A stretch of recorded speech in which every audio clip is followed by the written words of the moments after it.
Good morning. Welcome to the discussion. The topic is gender equity in rural education.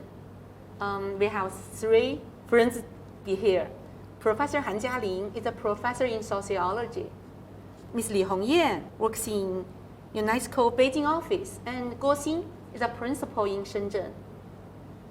So today we have a free discussion about gender equity or gender equality in rural education. Let's start from Ms. Li Hongyan. Ms. Li. Okay. I have a question like, how do we define gender equality education? What are the difference of gender equality and gender equity? Gender equality and gender equity, the word equality and equity have different meaning. When we say equality, we're talking about a state of affairs, means the results in terms of inputs or outputs or even outcomes. Yeah. But equity is actually a process. So gender equity is a process to achieve the result of gender equality. It's a strategy and it's also a process. So that's a difference. So how do we define gender equality education? What are the international trends in terms of promoting gender equality in education? When we say promoting gender equality in education, we need to also differentiate gender equality in education, which means the access basically. So both girls and boys have equal access to education. And we also mean gender equality within the education, which means in terms of the educational contents, the teaching process, the teaching context, the environments, and the teaching practices all reflect gender equality. So girls and boys are equally involved and have equal participation in the learning process. So that's within education. And also there's another aspect of gender equality through education, which means both girls and boys achieve equal outcomes out of the education. So because of the education, they have equal opportunities for, let's say, decent jobs in the future. They both have opportunities to enjoy life and fulfill their potentials. So in terms of the learning outcomes, it is also equal. So there are three actually aspects when we talk about gender equality in education. Yeah. What are the international contacts when we're talking about gender equality education currently? What are the change and what are the new direction? In fact, last year UNESCO published the Global Education Monitoring Report, and there is a gender review, a separate report on gender review. And that report actually showcases the achievements in terms of gender equality in education over the past 25 years.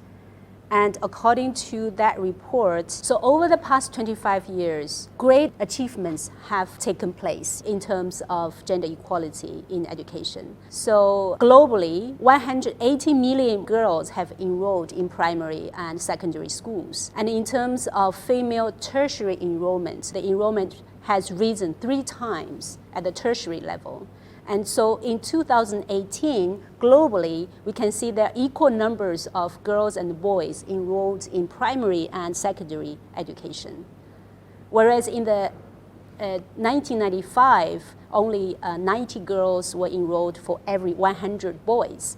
So we can see there is a great improvement in terms of equal opportunities for education. But if we talk about the current situation, because of the COVID-19 and also because of some still existing inequalities despite the big progress, we can see that girls and young women still face a lot of disadvantages in terms of their access to education and in terms of the quality of education that they receive.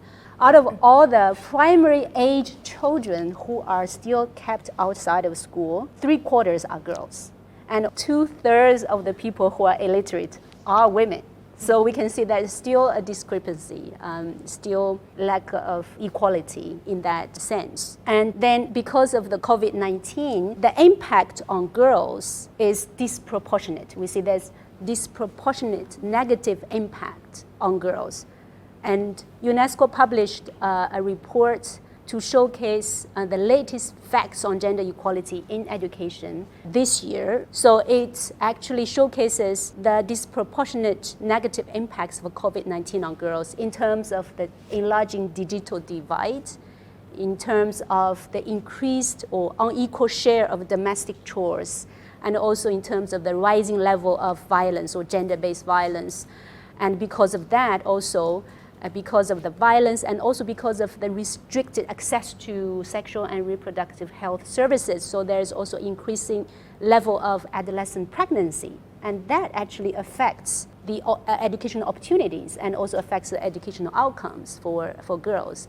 And because of the early pregnancy, then it might lead to, and it leads to, more child marriages. So all these negative impacts are actually giving us a setback in terms of gender equality. Yeah, setback is a very serious issue to consider gender equality. I remember Professor Shi Jinghuan talked about beyond numbers many years ago. So now when we're thinking about gender equity or gender equality education, we really need to address how do we promote gender equality? What are the specific problems China experiences and the strategy and the people's effort in doing that? And what are the lessons and the issues still remain? I think Professor Han is the right person to pay attention to girls' education in minority region. And she's also the team organizer about adolescent girls' skill training. How about your observation? So Professor Han, could you share your project experience with us? Okay. After the Fourth World Conference on Women, girl and women's education rights have been effectively guaranteed in China, and great progress have been made. According to the statistic, the number of children attending education has increased rapidly in all levels of school. Girls and boys are enrolled in school in roughly equal number. With the rise of equity in education in the international community and the socialist women's rights in China, we are seeing a lot of equity in education. China's rural education faced problems in the 1980s and the 1990s, such as damaged, poor school building, a lack of teaching equipment, a lack of teacher, particularly female teacher, poor students who cannot afford tuition and fee, and a high number of girls dropping out. According to my field visit and research in 1990s at Leishan County, Guizhou, Miao Prefecture, the superficial reason of high dropout rate might be that girls' family cannot afford tuition and fee for school admission. However, the problem persists. Even after the institution paid the fees, some deeper factors later appear, such as due to heavy household by Miao rural women. The family lost labor after the daughter went to school, so they weren't interested in educating the girl. Therefore, we accept local teachers' opinion so that girls can attend school with their young sibling. This is one strategy.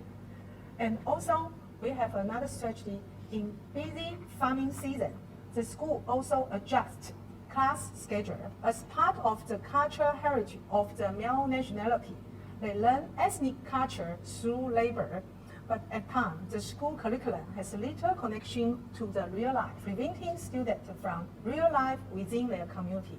Therefore, we open a local cultural course where local artists taught students Miao dance and song and local instrument and embroidery, etc. Moreover, we support short-term training for rural women in literacy, reproductive health, agriculture, planting, breeding, and environmental sanitation to improve in women's income and social status, and emphasize the importance of girls' education. With constant work over the year, educate girls in rural China is easier thanks to the free compulsory education policy in China, free book and miscellaneous fee starting since 2006, along with effort to prevent rural dropouts by 2020 poverty elevation plan. Overall, increasingly opportunity for girls has vastly reduced the gender gap. Through gender equality has been narrowed over time, girls' education still face multiplied barriers because of new social environment which require our attention. Professor Han shared a lot about the early experience in girls' education. How do we encourage girls to enter into school, especially the action being done? I know many scholars did some good work. They're working with local institution, government support, and the NGO to work together to fight for women's educational rights. They really achieved great progress. And there's some very good study, like action study by Zhou Wei and Zhang Tietao. Through action research, really solving the problem of low attention rate of girls, per girls in school. And Professor Han also attended a project in Leishan. So many cases showing China experienced that period through so many years, as you mentioned. Girls can enter into school. What are the current issue and problem? Could you continue? Yes. Yeah. Urbanization, industrialization, declining birth rate, and a lot of people moving from rural to the city have created the left behind children, migrant children, and the boarding school children. Left behind children, kids, are kids whose parents walk away from home, leaving them with their grandparents. Older grandparents raise left behind kids with old-fashioned idea that make girls do more housework. Unlike boys, girls usually do a lot of housework and spend their leisure time working, while boys rarely work and spend their time play games. For comparison, migrant kids usually stay with their parents in the city. Young parents and the idea of equity between men and women in big city help minimize gender equity problem in migrant families. Professor Han mentioned the migration and gender issues. What's your experience about migration? Yeah. Yeah. Rural populations migration has definitely a great impact on girls' education. Actually, it has a great impact on all children's education, but especially girls. Over the past years, our office have been promoting comprehensive sexuality education in China. And we found that because of the rural migration, these left behind children, especially girls, they lack that parental support when they go through puberty stages. For example, before they have the periods, they do not know at all what this is all about. And that creates a lot of mental stress. And some might be very much affected that they cannot study effectively because of that, and have some mental health issues even. Well, how to make sure that children, when they are going through the puberty stage and they have the proper education, they're provided with all the knowledge, and also they're trained in terms of how to take care of themselves and how to make use of the services available to better care for their physical health, and also in terms of how they interact with their peers, and then protect themselves from harassment or even violence. These are very essential education that need to be provided for each child, especially the girls, because girls are more prone to sexual harassment and sexual violence. And the studies also show that girls are more prone to mental health problems, especially during that very crucial period of adolescence and puberty. Professor Han, I know you were in rural areas in the past years. You travel a lot, coming to some small village schools. Yes, the personal safety of girls is at risk as a result of the lack of adult protection and the lack of care. Sexual assault cases of girls, especially left behind girls, are becoming more common. The protection of girls in boarding school also need attention. Oh, this is a very important issue. Yes, boarding school and girls on health issue and health and safety. Yes. Based on my past research, I found that the girls don't dare to take a bath at school because the bathing equipment isn't that well built, and the boy can peer in. So, in addition, the toilets in rural school are usually outside the building. So the girl have to go out in the dark at night to use them. So this is also the problem that they will face. Professor Han mentioned a very important issue, like in some rural boarding school.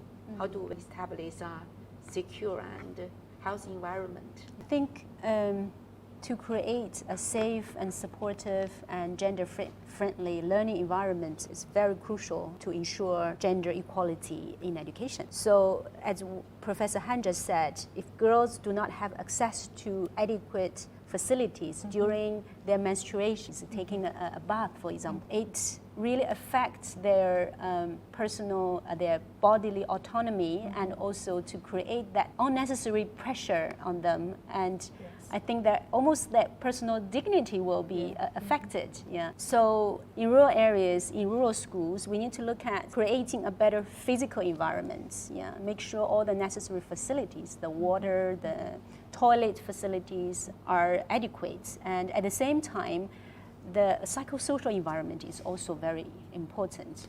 How do teachers interact with the students? How do they engage with girls and boy students? How they express their expectation during their teaching and interactions with students of all genders. That all actually come together to create that environment, the atmosphere where the boys and girls both feel respected, equally valued, whether they feel safe, secure enough to speak up and to express their needs. And then whether their needs can be met, either physically or psychosocial and emotionally. So I think all these factors need to be considered. Yeah. You pay attention to migration for many years. I remember many years ago you did research about migration. So how migration influence on both children and the family? Yes. Yeah. Anything you want to say? Yes. With the new urbanization, migrant kids cannot continue to study in the big city like Beijing, Shanghai, which then lead them to the emerge of return migrant children in these 5 years.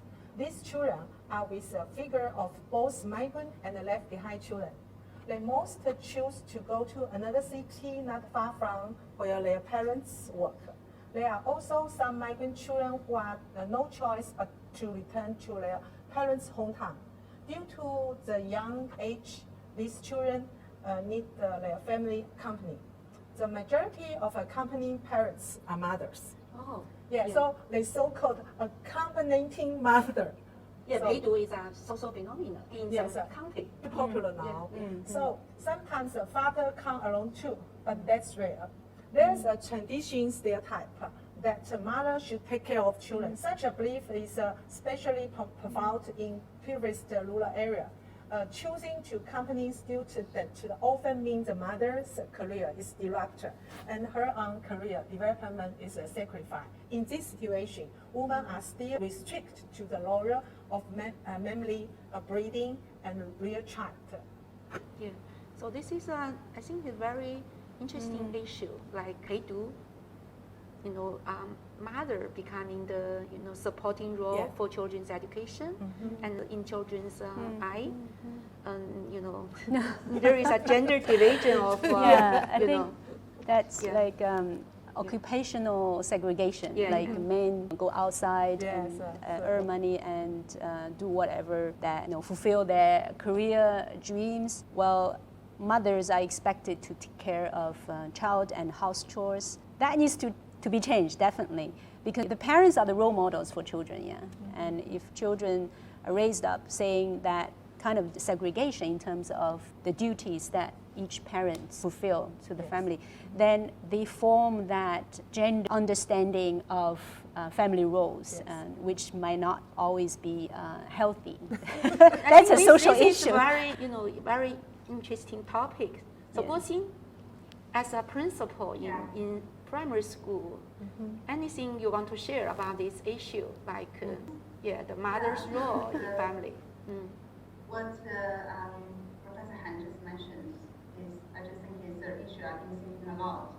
It's not just happening in rural, and in this sense, actually, over there, everywhere. Because even in the urban, you still have urban migrants, and the mothers, because the gendered expectation, so the mother are still the one disrupt their jobs or career. And even for the rich family go abroad, if someone needs to sacrifice, it's still the mother. And if you look at the intergenerational, and then you will see also the grandmother will be the one rely on much more than grandfathers. So the picture won't get changed even you get older.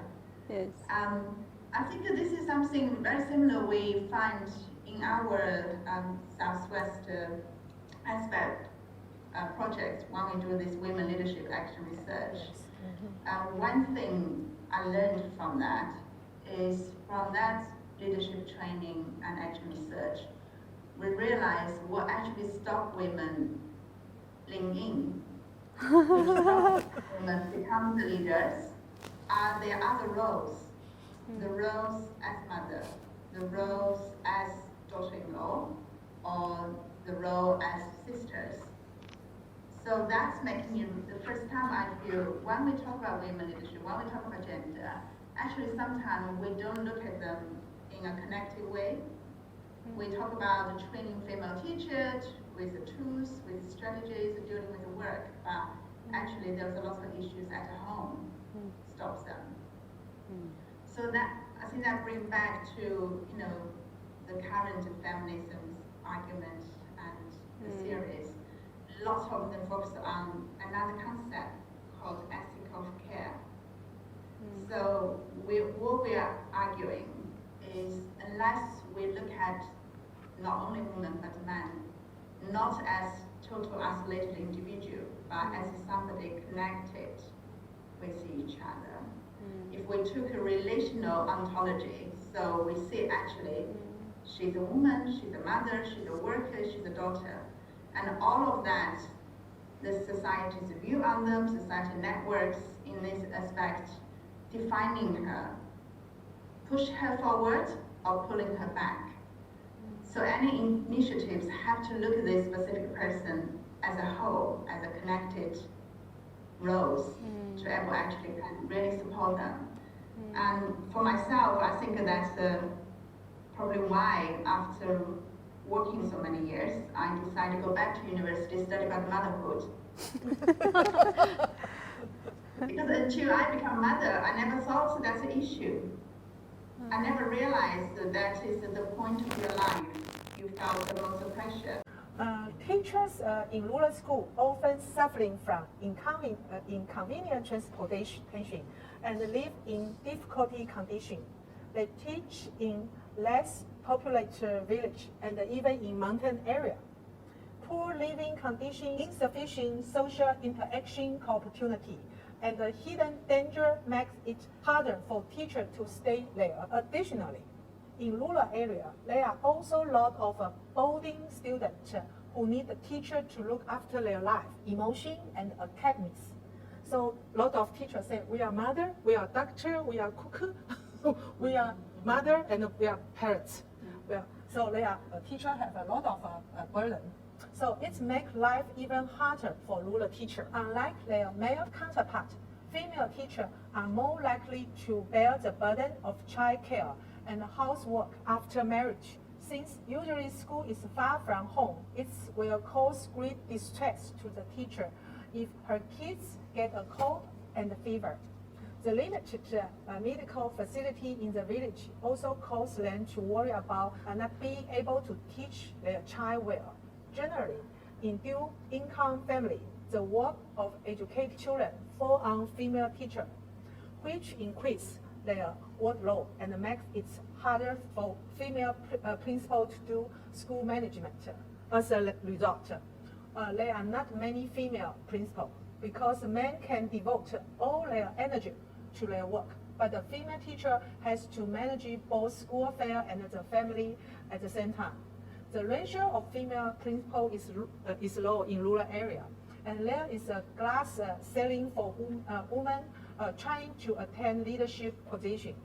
There are no official statistics, but in some county I am familiar with, the ratio of female teacher principal in one county in the middle provinces of China is 25%, but another one is under 10.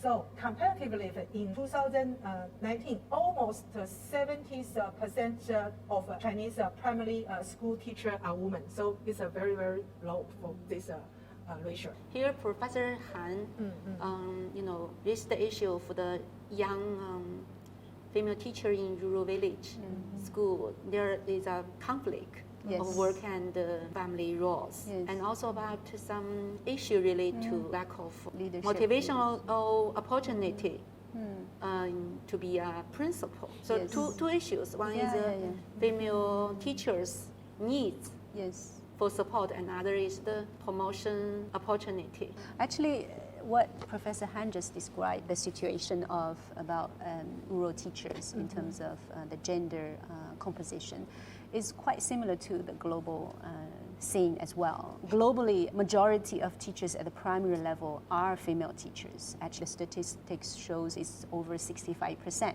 of rural teachers are women.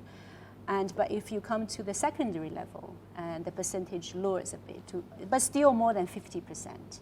But then you go to higher, the tertiary level is definitely below 50%. So we can see that there's a difference as well in terms of the female representation in the teaching profession. But then we look at the leadership roles. The percentage of female leaders in the education system is not in proportion to the representation of female teachers. So there are much less women educators in the leadership positions. That again shows in terms of, we're talking about role models. If the girl students, when they see that there are much less women school headmasters, principals, that is kind of education, which we call a social education for them. They see much less women in the leadership roles, although majority of the teachers are female teachers. That I think that will have an impact on their perspectives as students. And also you talk about the support for female teachers, and they face, compared with their male counterparts, they face multiple burdens. And that's why care for teachers in terms of their psychosocial and emotional health is also very important to ensure that they can then play a better role in supporting the rural students, the rural girls. So it reminds me of the new National Program of Actions for Women's Development, when it mentions the objective of improving or providing, actually of universalizing gender equality education at all levels of schools. In terms of the strategies, it did mention that it does not just require school education, but also family education and then social education. So I think if we look at, if our goal is to ensure that all schoolgirls and boys have equal opportunities in life and they get better education through schools, then definitely we need to start with the teachers, make sure the teachers are equally supported. The female teachers who are right now facing multiple challenges and who themselves are not in an equal footing on leadership levels, then this situation needs to be changed. I think there are two issues. The first issue is like before these people, Professor Zheng Xinrong, you're working, helping more school to have female teachers. Now it seems many people argue there is a feminization of rural teachers. Means like in rural schools, more women, young women are in this school working position. So the argument is about like why village school couldn't have more male teachers. There is the social concern. And another issue is about the leadership. So, Guoxin, anything you want to say about these issues? I think I will use first the projects we did as example, and then maybe relating to the personal experience.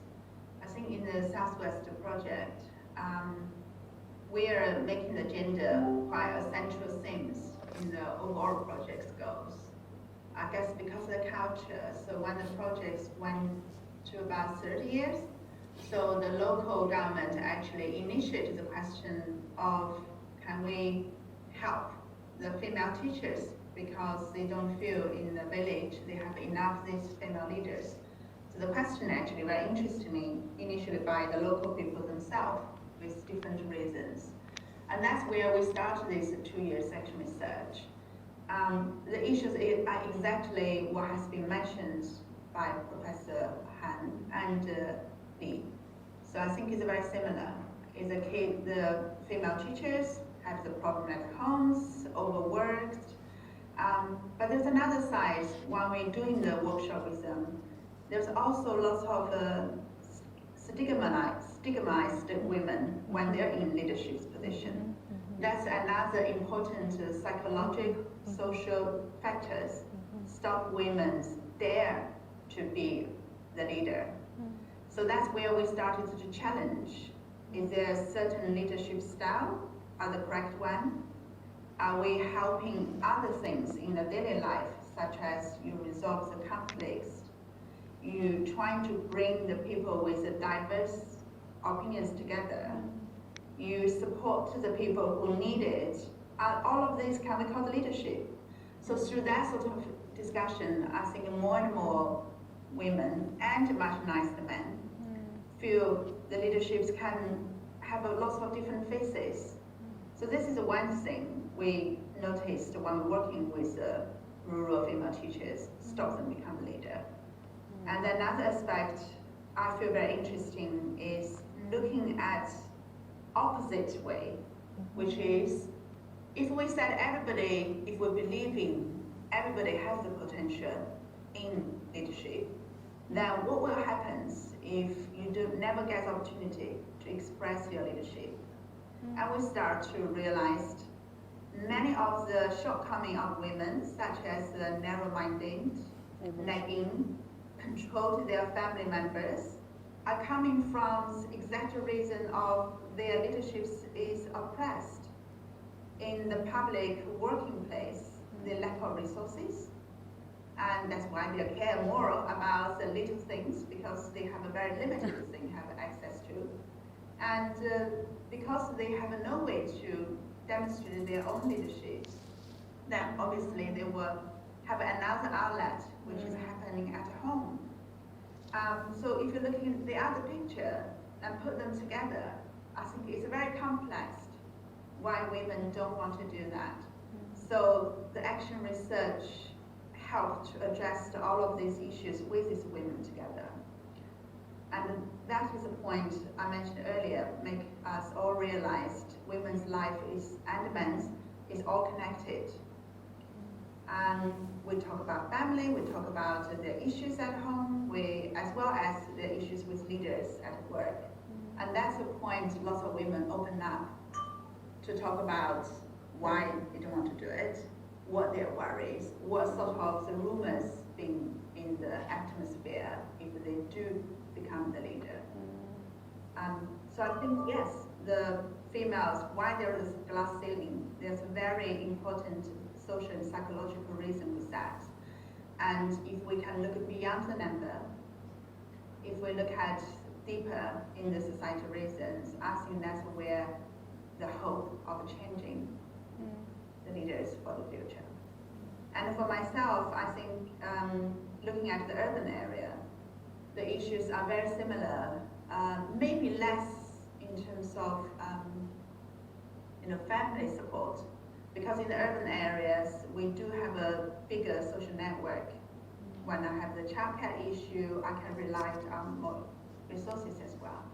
But the certain type of the leaders perceived by society is still stopping the women beyond that position.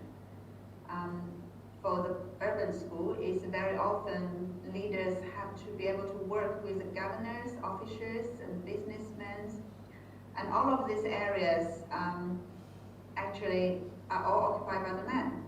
So if you're one of the few women put on that positions to dealing with all of these pressures, you will be frightened and you will be concerned in that. And also women even asked, is that sort of person I want to be?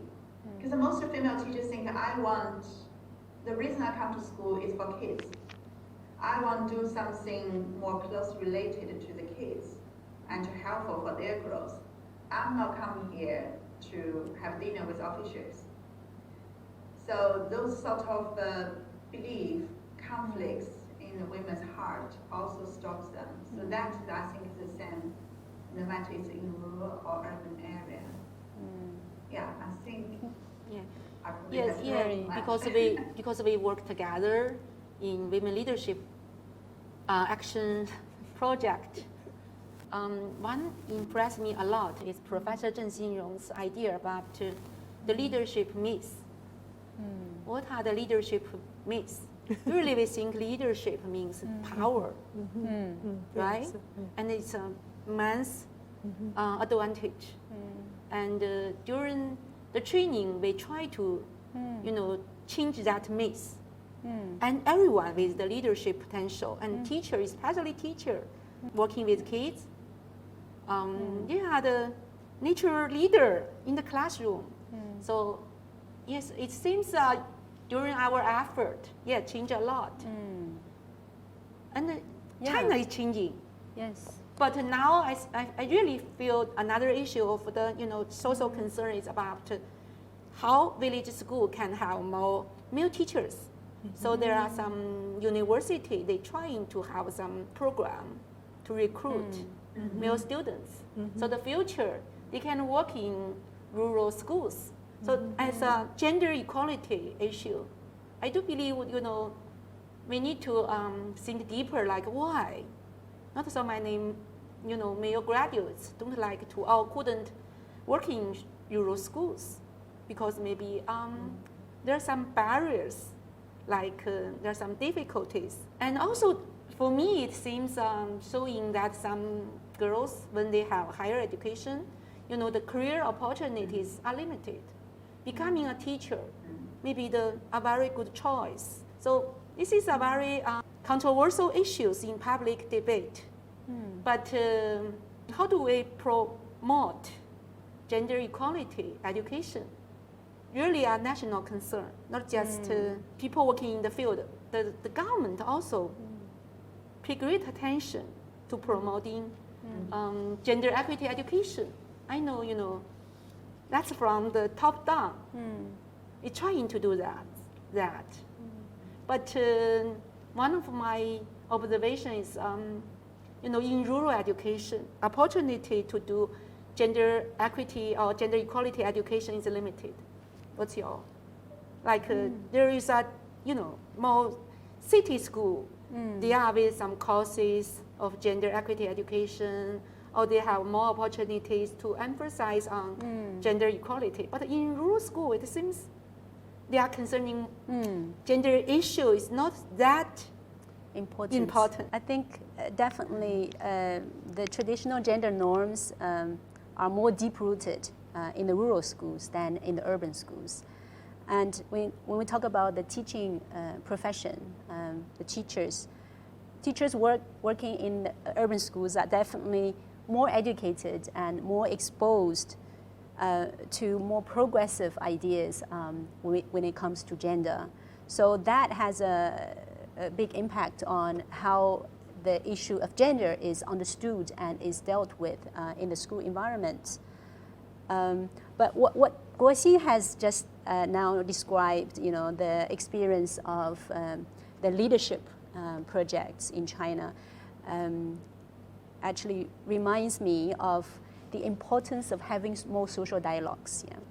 More dialogues between male and female teachers, between teachers and the leaders. That will facilitate the mutual understanding. Your different perspectives are shared, and that process will also help to bring out the inner strength of female teachers. They start to understand actually in themselves there's also leadership skills, and also in that dialogues they would also have a better understanding about gender. What are the traditional understanding about gender? Some are hidden, basically they are there, but you never talked about it, and you never basically think about it. It becomes the background, it becomes a habitual way of thinking and doing things. So the dialogues will help to facilitate that reflection on how things have been done and how things have happened.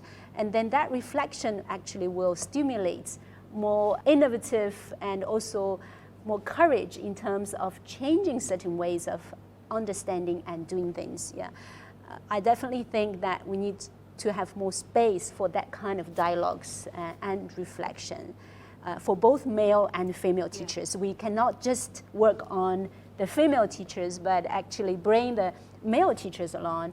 And the issue of why there's so few male teachers wanting to work in the rural schools. Yeah. And you know, what do they understand? That actually has something to do with their understanding about success, about, you know, career, and about leadership. You know, that all those elements actually affect their decision.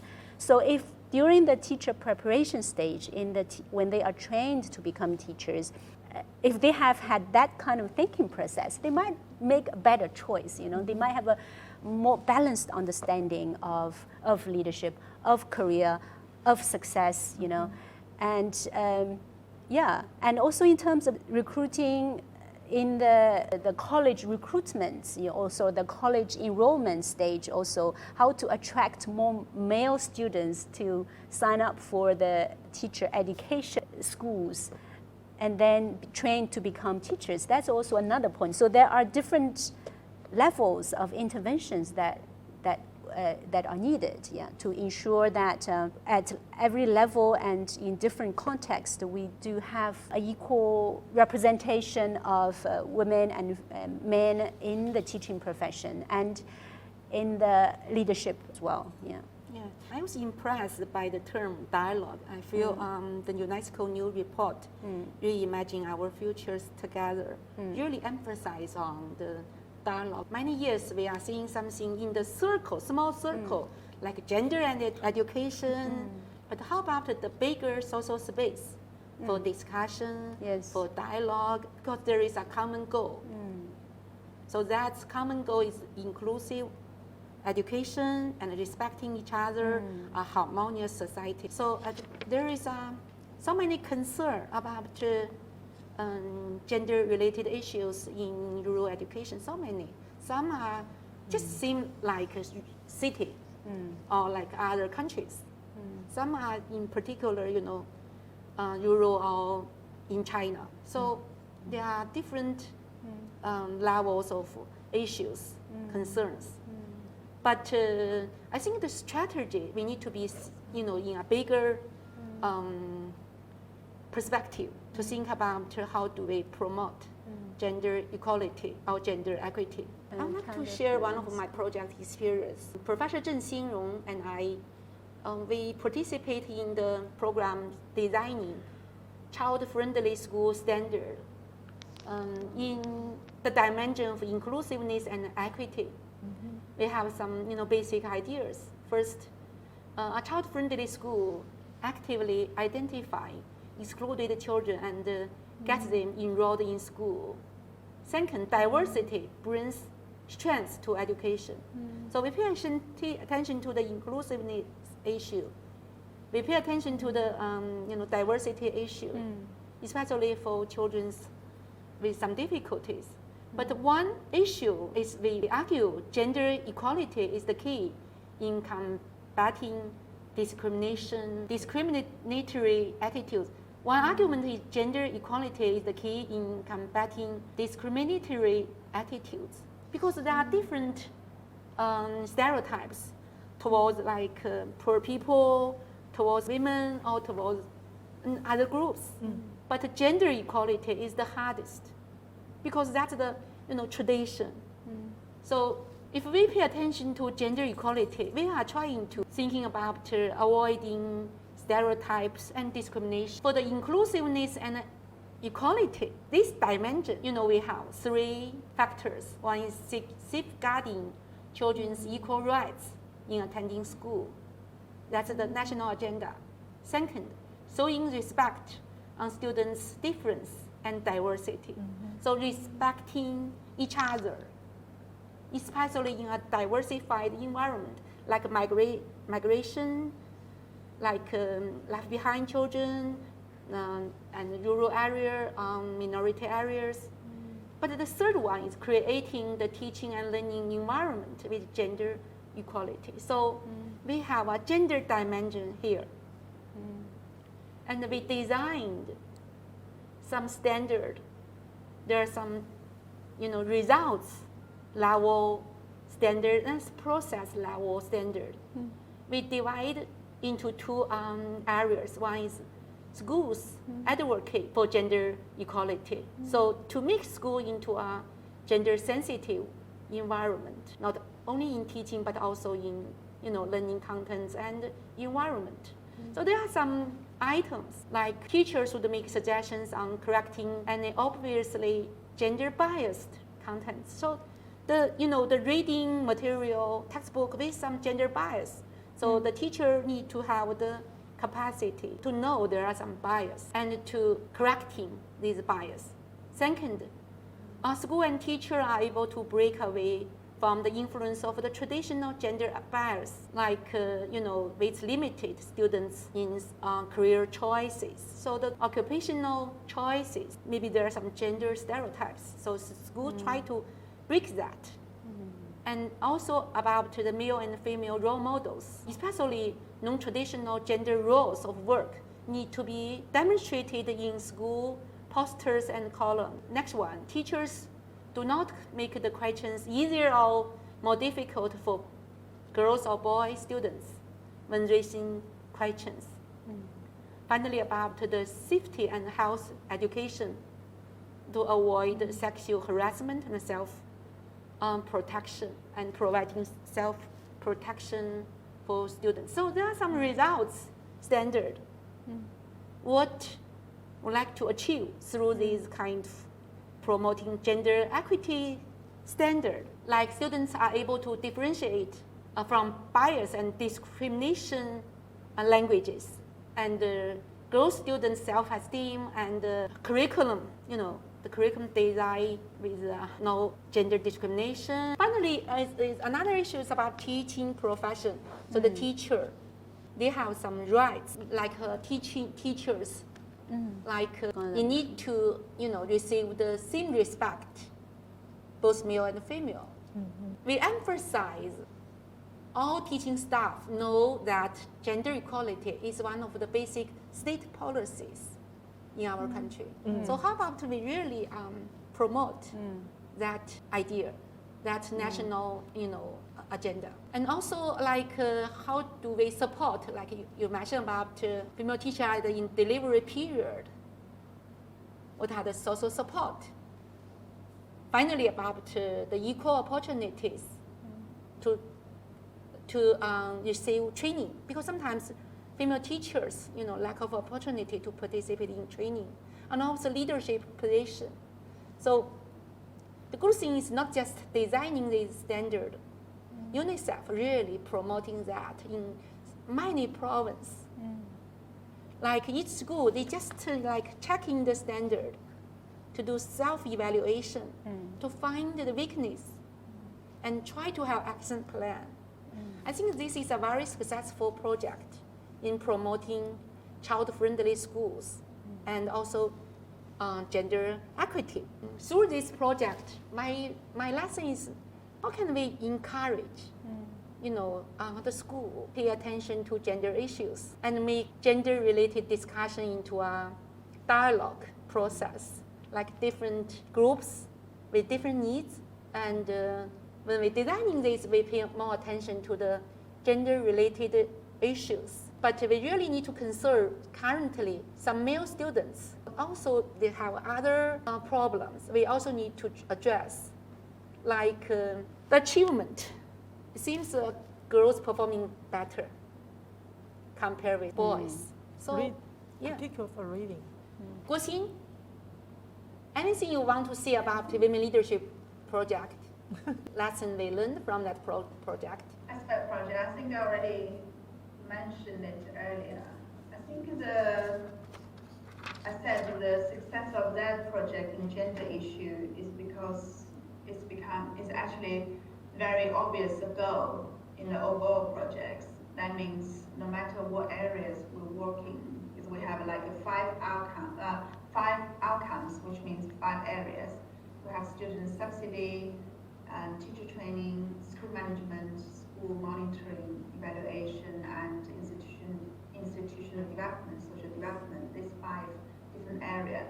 Every area, when we're trying to assess the achievement, we will look at the data differentiated by male and female, girl and boys. So this sort of gender lens are always there. And even that, I find actually it is still challenging because when we're doing the project, there's a lot of women get involved, but the people making decisions are always men. And even from the project official and project manager point of view. So that's just my side observation. So there is still challenges that people can feel who is more powerful in the whole process. But to come back to this project, I think because it's environment, so people dare to have dialogue, is what Lily just said, people dare to have a dialogue about gender issues. And that's probably giving the opportunity for some problems to be raised. Like I mentioned, this whole action research is not top-down, it's bottom-up. It's the local people feel, actually, we do have the needs because the issue has been mentioned many times. And then I think the success of this action research is coming from, we not come here to force anybody to become the leader, but we talk about actually why. If there are so many excellent female teachers there, what stops them? So it starts from what Lily mentioned earlier, discuss the leadership, the concept of it itself. How many myths we have about being a leader. And then we move on to talk about these females' family and the workplace issues. So we're trying to transit the separation between the private, public, home, and the work. So that I think we released some of energy and initiatives from women themselves, because they never look at themselves from this connected way, and they never think talking about home as something can be helpful, and it will help them to reflect what they've done at home or out of work to say, actually, I do have the leaderships. So I think that's another success of the approach of this project. But I would love to go back because I was wondering how are these women are.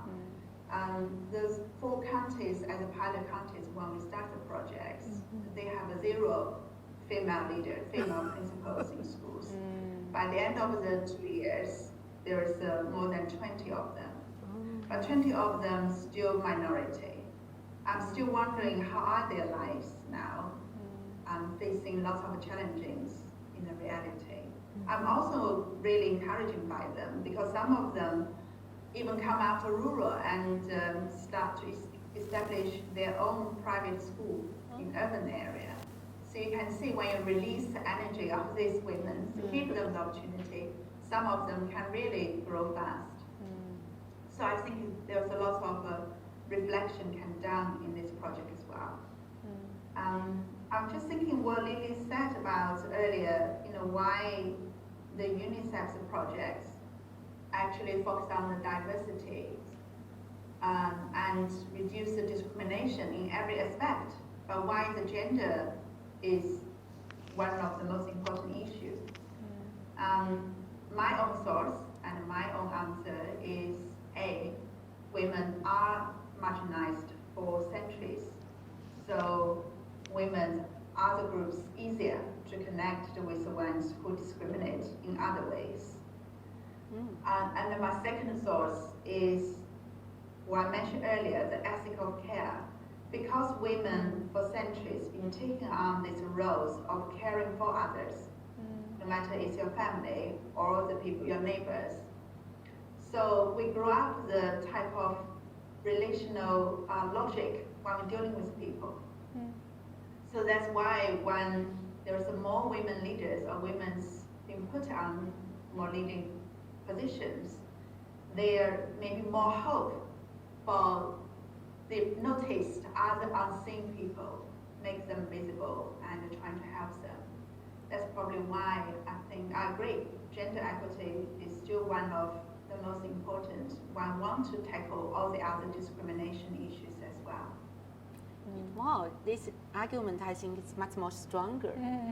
Yeah, when we're talking about gender-related issues, there are so many, but there are some glass ceiling always there, like women in STEM, like women in politics. Political So always internationally that's a challenge. But today we mainly focus on girls' education, teachers, women leadership. But in the future, maybe we need to have more debate about how do we support rural girls to have career opportunities, because we did lots of skill training for girls.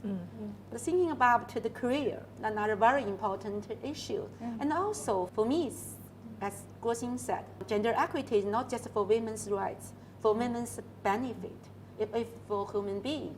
So how about better relationship between male and female, classmates, colleagues, parents, and children. Our future is so big.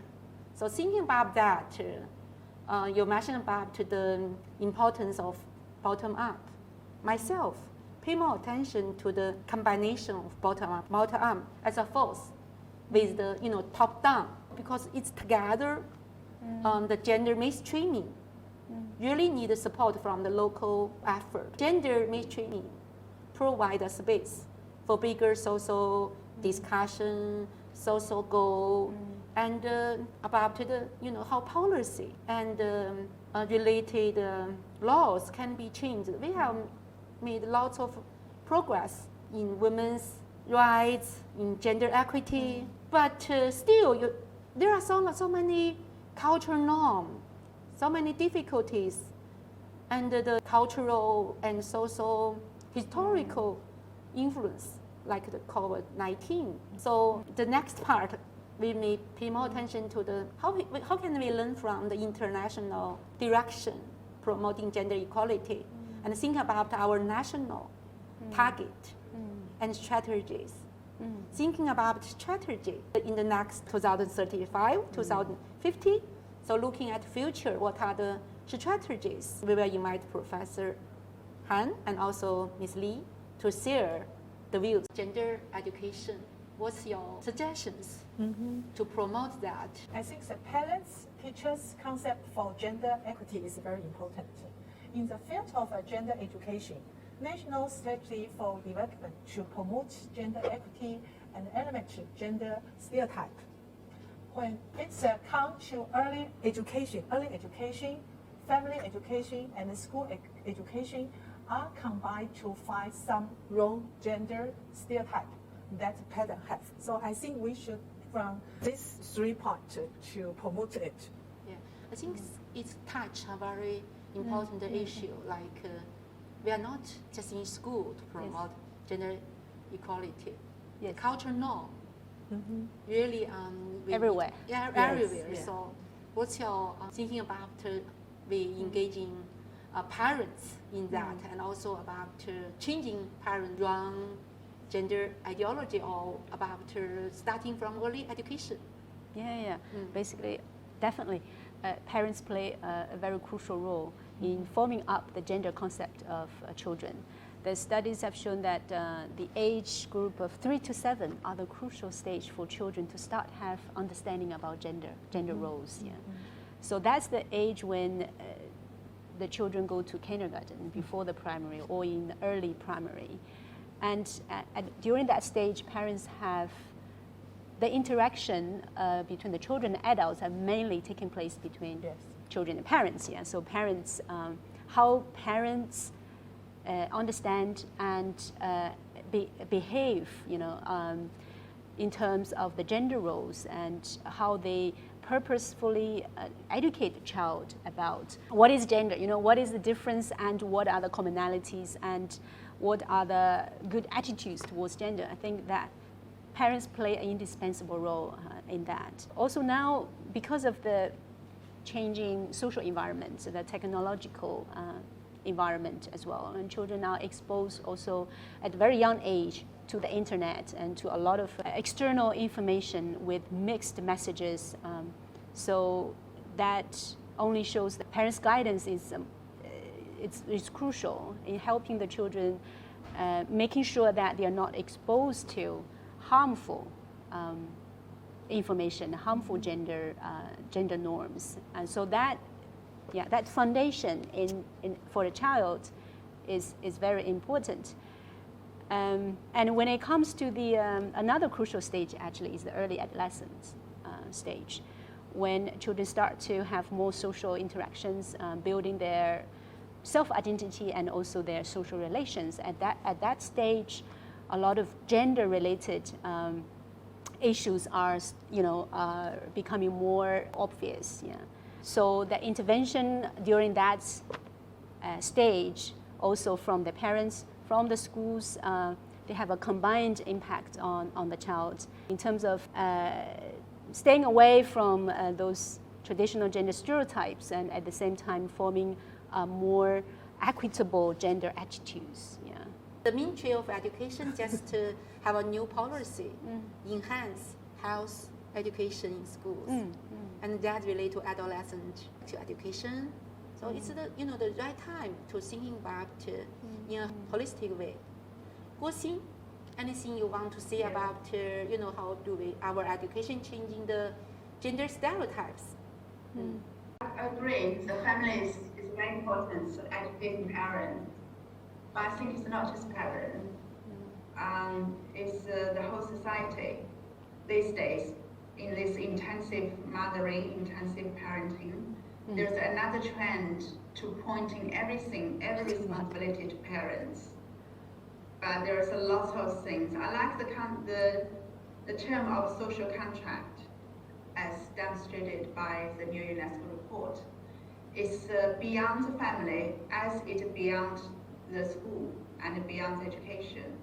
I think there's an area the whole society should do together instead of just saying it's parent need to educate it, which obviously important, but I think everybody else probably need to raise the awareness at the same time. And I'm thinking also come back to gender, because gender is including both gender, or even the third gender, if including the trans. So we're not just talking about the girls and women. Everything has two sides.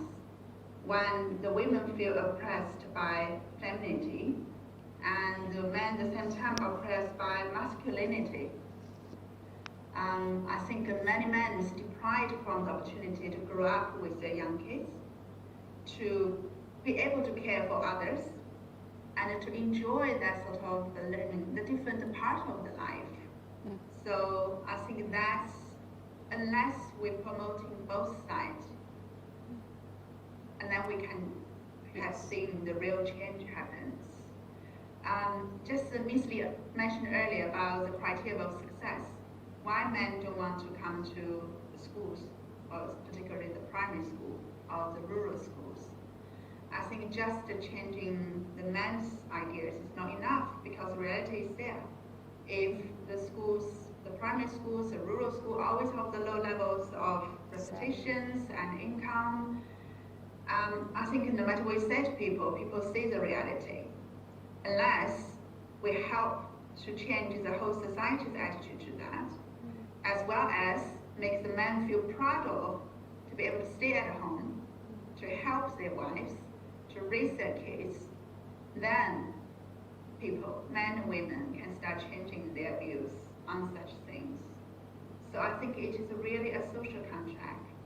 We need to different aspect people, and people, particularly with the power, to change themselves first, to see the potential change of the stereotypes in both men and women. Yeah, this is, I think, maybe addressed by the international discussion about gender sensitivity, gender mainstreaming, and also about male participation and positive and masculinity. Especially, I think sometimes we need to concern about like the harassment experienced by male students also. Oh, yes. Yeah. Yes. So Yeah. like Sisi. Yeah, that's why we say both girls and boys can be victims to gender-based violence in schools, not just girls. Yeah, yeah. So I think the international organization always enhance gender equity. And as you mentioned, gender equity in education, through education. So can you share some UNESCO effort? Yeah, gender equality has a very crucial position in the 2030 Sustainable Development Agenda. So we have the SDG 4, which is about achieving equitable, inclusive, quality education and promoting lifelong learning for all people.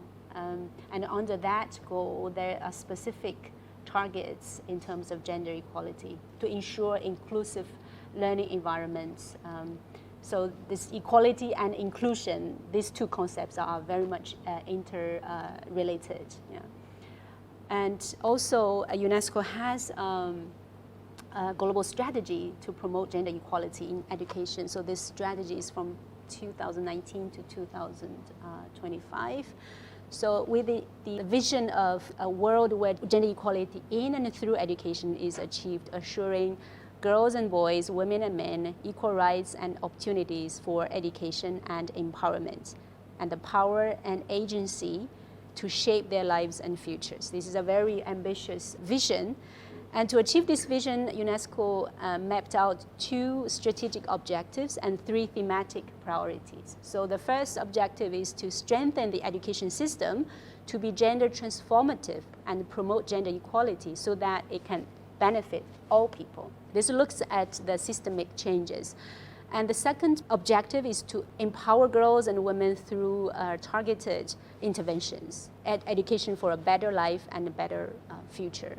So one is targeting at system level, benefiting all learners, and the other one is more targeted intervention to improve girls and women's education. And then so there are 3 thematic priorities, or you could say 3 areas of strategies to achieve those 2 objectives. One is to promote better data to inform action. So that's why UNESCO conducts this global education monitoring, and each year publish the global education monitoring report, and we have Institute of Statistics and all that, and to promote evidence-based policymaking and programming. And the second priority is to have a better legal policy and planning frameworks to advance rights. And the third one is to have better teaching and learning practices to empower. So that boils down to the school level. So does the teaching and learning process itself is empowering. Yeah. So in terms of data and policy and legal and planning frameworks, there's a very interesting tool that UNESCO developed. We call it a Her Atlas. It's an interactive tool to help monitoring in each country whether the rights to education for girls and women are guaranteed, through a comprehensive policy and legal framework. So there are 12 indicators developed. And so each country is measured against these 12 indicators, and then you know what is your situation in terms of the policy and planning framework, to ensure girls and women's education. So it's very interesting. This graph actually shows how China stands at this moment, in terms of how much you score on each indicator. Yeah, very interesting. So actually, to really achieve that gender equitable education and to achieve equality in and through education, we need to create opportunities for different sectors to working together. Just now we shared a lot of experiences in China. I choose this one. It's a joint program between UNESCO, UNFPA, and the UN Women. This joint program is implemented in Mali, Tanzania, and Nepal, 3 countries from different continents. So the purpose is to empowering adolescent girls and young women through education.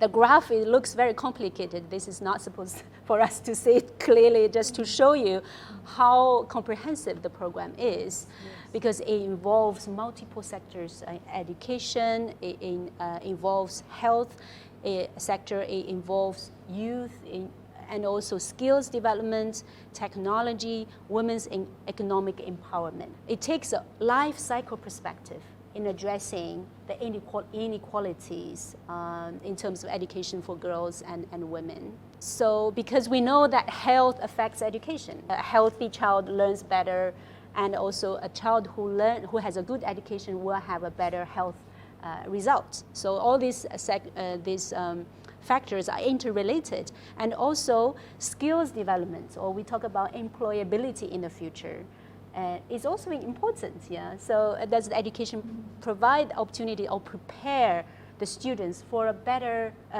prospect in their future life? Yeah. So.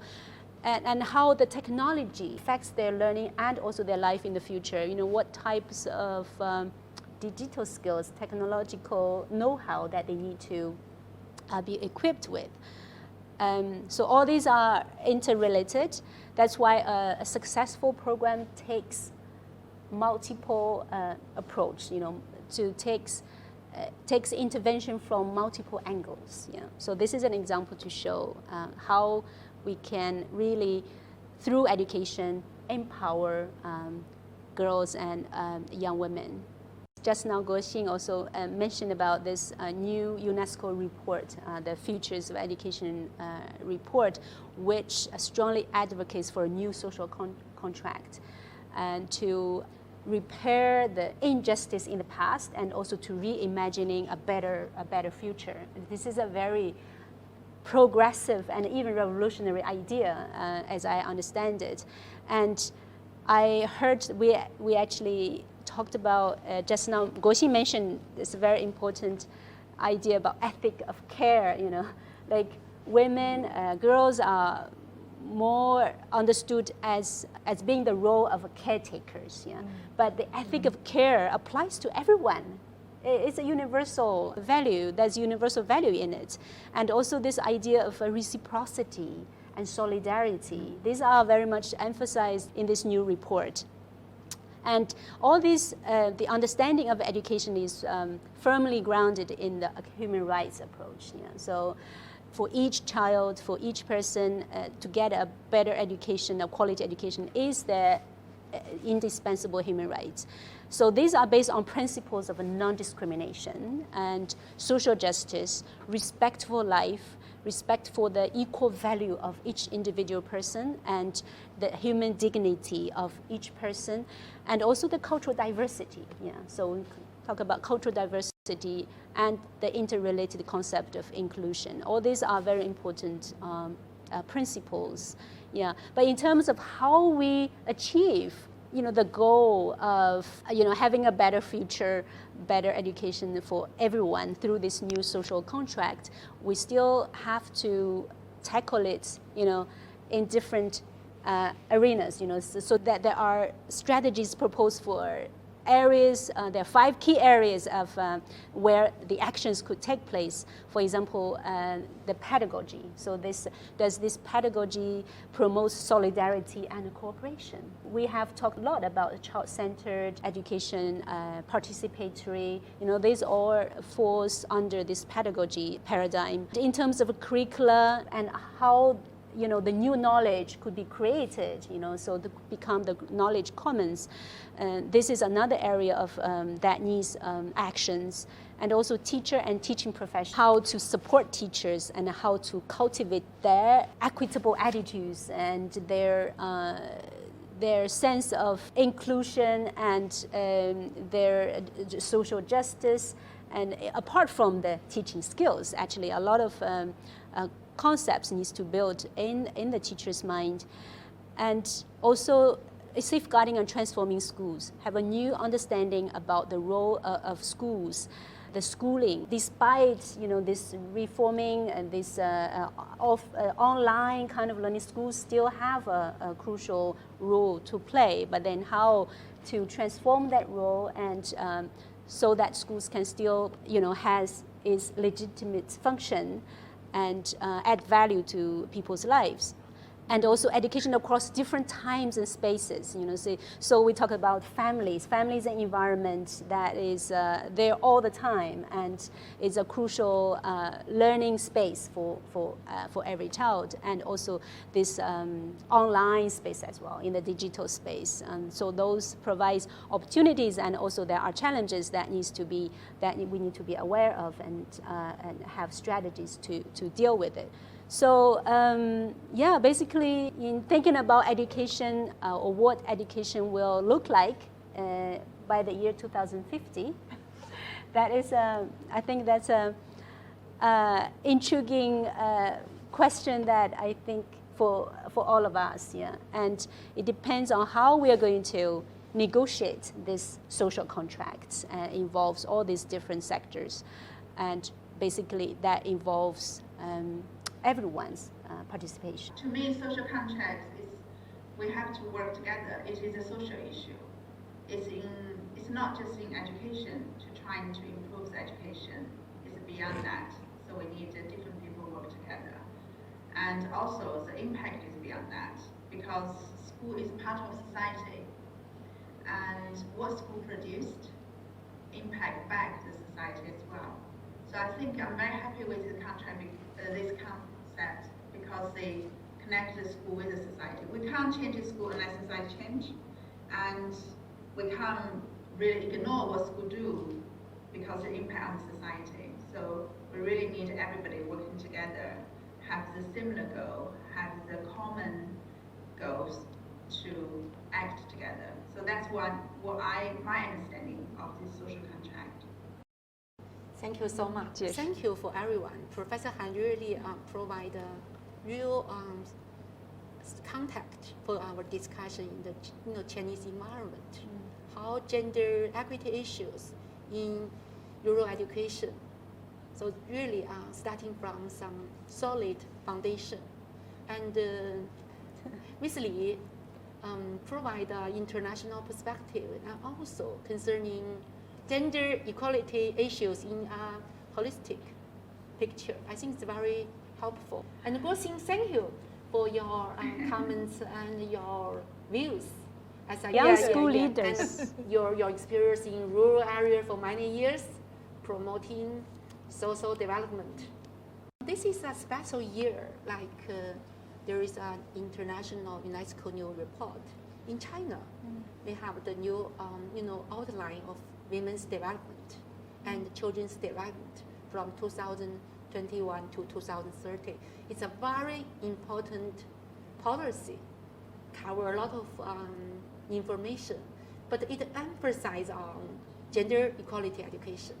Both outlines emphasize that, encourage school and society to promote education on gender equality. Ms. Li, can you share your views about that? Okay. Newly announced outlines of development for women and for children, both policy documents mentioned the importance of gender equality education and sexuality education, which I think is a very positive sign in terms of policy support for gender equality and also for children's sexual health. In fact, in UNESCO's report published earlier this year, looking at critical moment of still dealing with COVID-19 and also the consequences on cost, there is UNESCO calls on new commitments to educating girls and women. And in the recommendations in that report, which includes eliminating gender disparity in education access, participation, and completion, and also training for teachers, school, and school counselors, and also ensure the representation of females in curriculum and textbooks, and also encourage more women in leadership. These points that we have discussed in our earlier session. And another very particular point in this recommendation is to provide access to comprehensive sexuality education for all learners. So this is one of the key recommendations in that report. And that actually echoes these two national policy outlines. Yeah, these two new national outlines of development for women and children. So I would like to, say a bit more about the comprehensive sexuality education and how it relates to gender equality. Yeah. And this is a chart that shows, this is based on the result of a research done by Peking University. It was published in 2020, last year. It shows that in China, the young women aged 15 to 19, in terms of their marriage rate and also their birth rate, from 1990 to 2015, in this 25 years, it actually went through a process of a U shape, which means that the marriage rate, the early marriage rate, and also the adolescent birth rate decreased from 1990 to 2005, but then from 2005 to 2015, during that decade, it went up. So we can say that because of this early marriage and also early pregnancy, their education opportunities and outcomes have been adversely affected. By showing this, I want to say that if both girls and boys were provided with adequate sexuality education, this phenomenon would have been arrested, at early stage. Yeah. Why do I say that? I want to show you that that UNESCO and also a few other UN agencies have published this International Technical Guidance on Sexuality Education, revised edition in 2018. And this important technical document provides a comprehensive framework for sexuality education. And it is a tool that is provided to the member states who can make use of in designing a relevant sexuality education curriculum and also designing programs that can be implemented in their countries. If you look at the contents framework, so sexuality education covers 8 key concepts, includes relationship, values, rights, culture, and sexuality. Understanding gender is one of the key concepts. So other concepts like violence and security, and health and well-being skills, human development, sexuality and sexual behavior, and sexual and reproductive health. So in all these concepts, actually, gender is a cross-cutting theme. Apart from that, gender is also separately dealt with as a key concept. And under that key concept, we will talk about what is gender and how is gender constructed socially, and we'll look at what are the gender stereotypes and gender bias, and how do we take actions to address those stereotypes and bias, and what is gender-based violence, and so what are the necessary understanding and skills that students needs to build in face of gender-based violence or to prevent gender-based violence. So this international technical guidance on sexuality education has a very broad contents framework that can satisfy the needs, the educational needs of students from 5 to 18 years old, and even beyond 18 years. Yeah. So in light of the new outlines of development for women and girls, I definitely see a great possibility for promoting comprehensive sexuality education, and especially to benefit the rural girls, prevent them from a whole range of sexual and reproductive health risks. As we mentioned, the outline for women's development and children's development are very important guidelines for the future directions in China. And during the past decade, remarkable progress has been made. In the pilot project promoting gender equality in schools by the National Working Committee on Children and Women, they really promote gender equity in schools, and they have some very good experience. Like in Zhongshan, there is a male teacher, Feng Jiyu, being a pioneer in promoting gender equity education in schools. He's a male teacher, so but his views always with a gender perspective. But difficulties still exist in the lack of qualified teachers in doing gender equality education. Especially, we need to enhance, pre-service and in-service teacher training. Professor Zheng Xingrong always emphasize that, like teacher training, we should have like half a day or 1 day of gender training. In pre-service training, the university or normal university, we need to have more courses related to gender and women. And also on gender equality education, we need to pay more attention to rural schools because they need more support. And there is a need for a approach which integrate school education, family education, and community education, as Professor Han suggested. We really need to working together, integrate school education, family education, and community education. Through our discussion, we really answered questions. It's beyond numbers, from equality in numbers to substantive equality.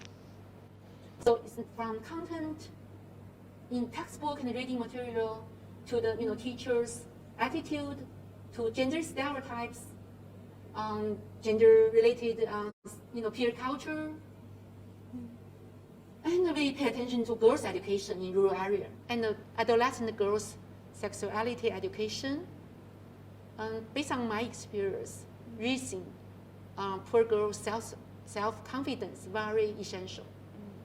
And we are also thinking about gender and the digital divide, gender and STEM. How can we making use of the new technology to create a better society for all? All that is in the structure of gender mainstreaming. We combining top-down, bottom-up approach. So our discussion just stop here. But gender equality in education, that's an issue.